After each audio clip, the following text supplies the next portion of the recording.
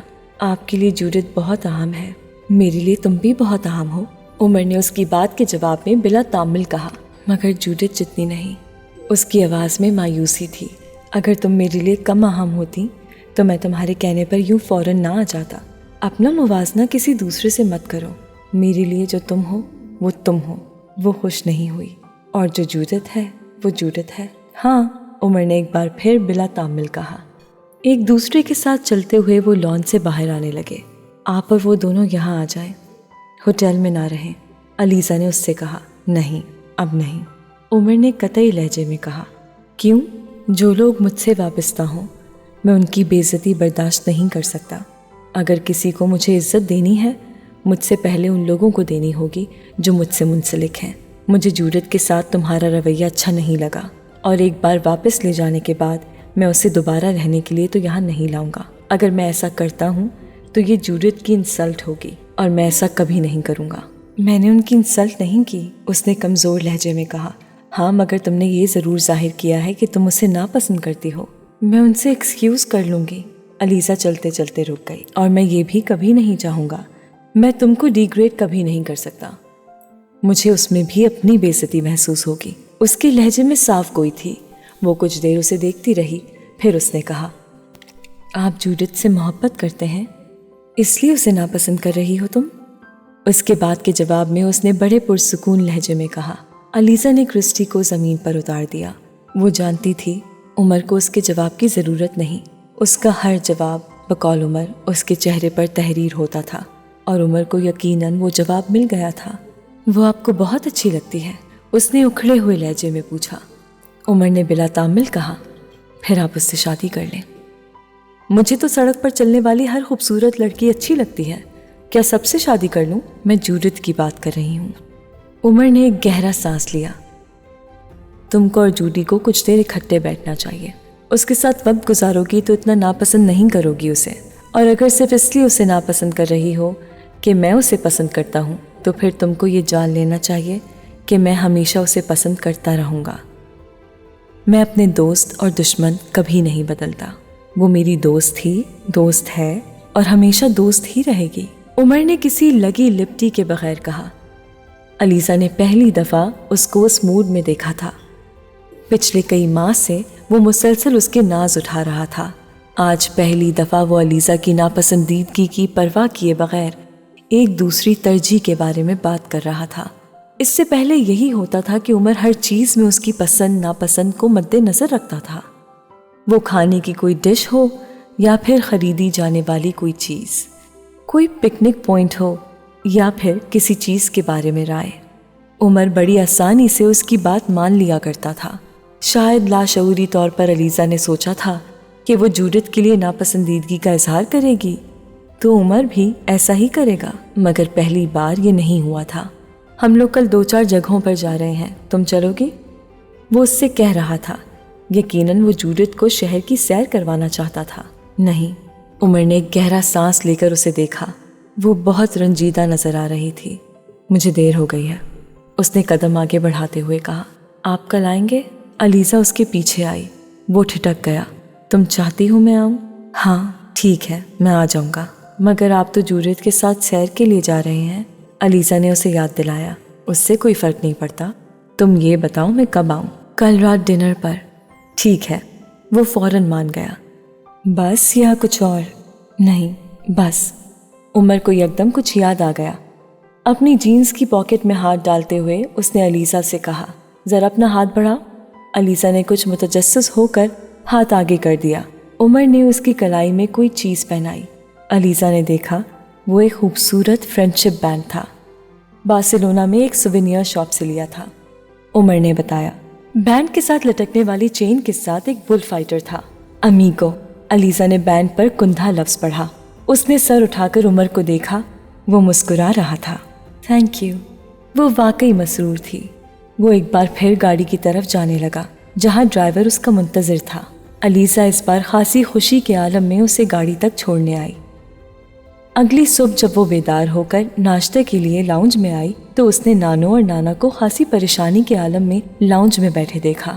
نانا فون پر کسی سے بات کر رہے تھے مگر ان کے چہرے کے تاثرات نانو سے دیکھ کر علیزہ کے پاس آ گئیں جو ابھی کھڑی تھی۔ کیا ہوا نانو؟ نانا پریشان ہے؟ کیا بات کر رہے ہیں؟ علیزہ نے پوچھا۔ جہانگیر کی بڑی بیٹی کی ڈیتھ ہو گئی ہے امریکہ میں، رات 2 بجے اس کا فون آیا تھا۔ علیزہ نے بے اختیار سانس روکا۔ نمرا کی؟ ہاں، نانو نے سر ہلایا۔ کیسے؟ اس کو کیا ہوا؟ نیند میں اپنے اپارٹمنٹ کی کھڑکیوں سے نیچے گر گئی۔ نانو کی آنکھوں میں آنسو آنے لگے۔ مائی گاڈ، آپ نے مجھے رات کو کیوں نہیں بتایا؟ تم سو رہی تھی، فائدہ کیا تھا؟ میں اور تمہارے نانا تو ساری رات نہیں سو پائے۔ عمر کو پتا ہے؟ علیزہ کے ذہن میں پہلا خیال عمر ہی کا آیا۔ ہاں، اس کو بھی جہانگیر نے فون کر دیا تھا۔ مگر نانو، سمرین آنٹی تو اسلام آباد نہیں آ گئی تھی؟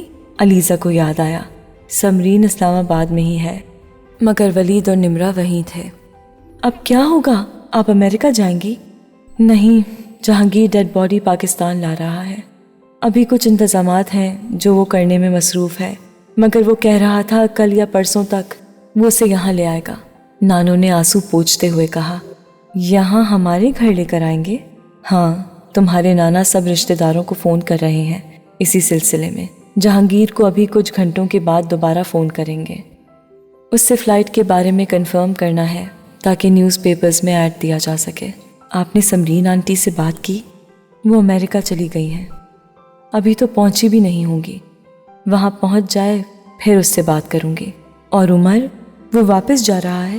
نہیں، جہانگیر نے اسے یہاں ٹھہرنے کے لیے کہا ہے۔ میں نے نیکسی کھلوائی ہے، ملازموں سے کہا ہے کہ وہاں کی صفائی کریں، اوپر والے پورشن کو بھی صاف کرنا ہے۔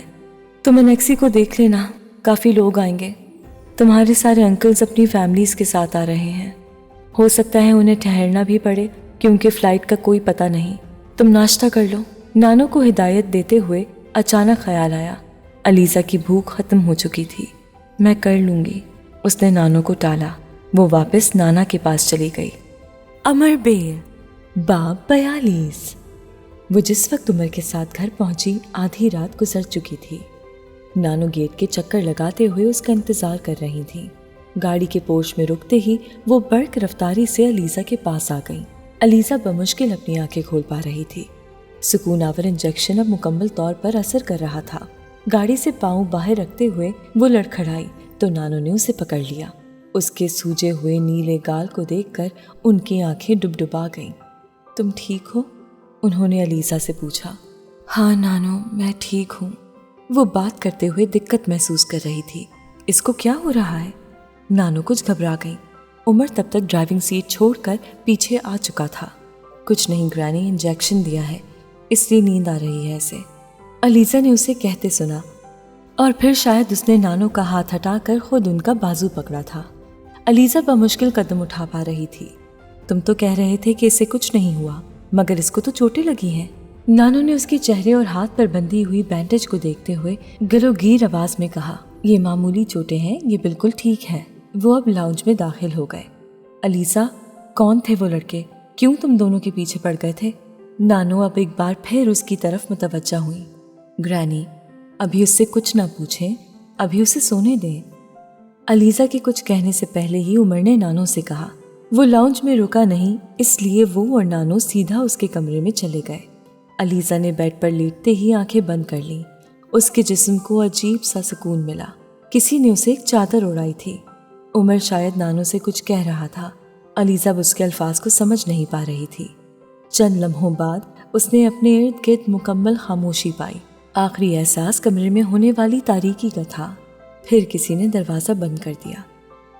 اگلے دن وہ جس وقت اٹھی اس وقت 2 بج رہے تھے۔ کچھ دیر تو اسے یقین ہی نہیں آیا کہ وہ اتنی دیر تک سوئی رہی ہے۔ پھر اسے پچھلی رات کے تمام واقعات یاد آنے لگے۔ اس نے انہیں ذہن سے جھٹکنے کی کوشش کی۔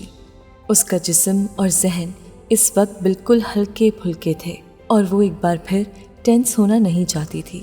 وارڈروب سے کپڑے نکال کر اس نے شاور لیا اور پھر اپنے کمرے سے نکل آئی۔ لاؤنج میں آتے ہی اس نے عمر اور نانو کو وہاں بیٹھے دیکھا۔ عمر اسے دیکھ کر مسکرایا، وہ بھی جواباً مسکرائی۔ نانو اس کے پاس آ کر اس کا چہرہ دیکھنے لگی۔ ابھی بھی سوجن ختم نہیں ہوئی۔ انہوں نے تشویش سے کہا، نہیں پہلے سے کم ہے، مگر درد کچھ زیادہ ہو رہا ہے۔ رات کو تو چوٹ کا اتنا پتہ نہیں چلا۔ علیزہ نے صوفے پر بیٹھتے ہوئے کہا، 1-2 دن میں درد ختم ہو جائے گا، البتہ نشان کافی دنوں تک رہے گا۔ عمر نے اس سے کہا، گرینی کھانا لگوا دیں اس کے لیے۔ آپ لوگ کھانا کھائیں گے؟ نہیں، ہم لوگ کھانا کھا چکے ہیں۔ میں تو صرف تمہارا انتظار کر رہا تھا، مجھے واپس جانا ہے۔ میں بس ایک بار تمہیں دیکھنا چاہ رہا تھا۔ عمر نے کہا۔ نانو کچن میں جا چکی تھی۔ کیسا محسوس کر رہی ہو تم؟ میں ٹھیک ہوں، اس نے مسکراتے ہوئے کہا۔ جو بھی کچھ ہوا وہ بہت خوفناک تھا، مگر میں ٹھیک ہوں۔ وہ اسے دیکھتا رہا۔ تم پہلے سے کافی بدل گئی ہو۔ کچھ دیر بعد اس نے کہا۔ علیزہ نے چونک کر اسے دیکھا۔ وہ مسکرا رہا تھا، مچ مور میچور اینڈ کمپوزڈ۔ اچھی بات ہے۔ پتہ نہیں، شاید ابھی چند ہفتے تم گھر پر ہی رہنا، اور آئندہ اگر رات کو باہر جاؤ تو ہمیشہ اپنے پاس کوئی ریوالور رکھو۔ میں دوبارہ کبھی رات کو باہر ہی نہیں جاؤں گی۔ کیوں بھائی، کیوں نہیں؟ جاؤ گی تم باہر۔ کسی حادثے کا مطلب یہ نہیں ہوتا کہ گھر میں خود کو بند کر لیا جائے۔ جو ہوا گزر گیا۔ عباس نے 2-3 بار فون کیا ہے، تم سو رہی تھی، اس لیے میں نے بات نہیں کروائی۔ اس سے بات کر لینا ایک بار۔ اور ایاز انکل نے بھی فون کیا ہے، ان کو بھی کال کر لینا۔ ایاز انکل کو؟ کیوں؟ کیا ان کو سب کچھ پتہ چل گیا ہے؟ وہ کچھ متفکر ہوئی۔ ہاں، ان سے میری رات کو بات ہوئی تھی۔ عباس نے ان کو فون کیا تھا، وہ بس تمہاری خیریت دریافت کرنا چاہتے ہیں۔ عمر نے کہا، آپ کل یہاں کیسے؟ عمر نے اس کی بات کاٹی۔ میں اتفاقاً آیا تھا، عباس کے پاس تھا جب گرینی نے فون کیا، پھر میں رات یہیں رک گیا۔ بس ابھی نکل جاؤں گا، عمر نے تفصیل سے بتایا۔ ان لڑکوں کا کیا ہوا؟ کیس فائل ہو گیا؟ علیزہ کو وہ چاروں یاد آئے۔ ہاں، میں چلتا ہوں، دیر ہو رہی ہے، شام ہو جائے گی مجھے واپس پہنچتے پہنچتے۔ عمر نے اپنی رسٹ واچ دیکھتے ہوئے کہا اور کھڑا ہو گیا۔ میں واپس جا کر ایک بار پھر تمہیں فون کروں گا۔ اور Alizeh, just forget about every thing. کچھ بھی نہیں ہوا، سب کچھ ٹھیک ہے۔ علیزہ نے ایک گہرا سانس لے کر سر ہلا دیا۔ وہ اسے خدا حافظ کہہ کر باہر نکل گیا۔ علیزہ فون کا ریسیور اٹھا کر عباس کو کال ملانے لگی۔ ہاں علیزہ، کیسی ہو تم؟ عباس نے رابطہ ہوتے ہی کہا، میں ٹھیک ہوں۔ میں کتنی بار کال کر چکا ہوں، تم سو رہی تھی، ابھی دوبارہ کال کرنے ہی والا تھا میں۔ عباس نے کہا، پاپا سے بات ہوئی ہے تمہاری؟ انکل ایاز سے؟ نہیں، ابھی میں ان کو کال کروں گی، عمر نے بتایا تھا کہ انہوں نے صبح کال کی تھی۔ علیزہ نے کہا، تمہاری گاڑی ورک شاپ میں ہے، 1-2 دن تک میں بھجوا دوں گا۔ شام کو میں آؤں گا گرینی کی طرف۔ عمر ابھی وہیں ہے یا چلا گیا؟ وہ ابھی گئے ہیں۔ عباس بھائی، FIR میں میرا نام بھی آئے گا؟ علیزہ کو کچھ دیر پہلے خیال آیا۔ نہیں، تمہارا نام کیوں آئے گا؟ نہیں تو کیس کیسے فائل ہوگا؟ تم اس کو چھوڑ دو، یہ بتاؤ چہرے پر لگی ہوئی چوٹ ٹھیک ہوئی ہے کچھ؟ عباس نے بات کا موضوع بدل دیا۔ ہاں، گڈ، شام کو میں تمہیں ایک بار پھر ڈاکٹر کے پاس لے جاؤں گا، وہ تمہارے ہاتھ کی بینڈیج چیک کر دے گا۔ گرینی کو کہو کہ اچھا سا کھانا تمہیں کھلائیں۔ اس کے بعد تم آرام سے کوئی اچھی سی فلم دیکھو، پھر کسی دوست کو بلوا لو، گپ شپ لگاؤ and just enjoy your self. اور ہاں، ایک بہت ضروری بات، ابھی کچھ ہفتے گھر سے نہیں نکلنا۔ گھر پر میں نے گارڈ لگوا دی ہے، ابھی کچھ ہفتے اگر کہیں جانا بھی ہے تو پہلے مجھ کو انفارم کرنا ہے۔ اس کے بعد وہ پزلڈ ہو گئی۔ کیوں؟ بس ویسے ہی، احتیاط اچھی چیز ہے۔ اچھا پھر شام کو آتا ہوں میں، خدا حافظ۔ فون بند ہو گیا۔ وہ الجھی ہوئی ریسیور ہاتھ میں لیے اسے دیکھتی رہی۔ نانو کھانا لگوا چکی تھی۔ علیزہ نے کھانا کھایا۔ نانو نے اس سے رات کے واقعات کے بارے میں کچھ بھی نہیں پوچھا، شاید عمر انہیں منع کر چکا تھا۔ وہ صرف اسے اکیلے واپس آنے پر ڈانٹتی رہی۔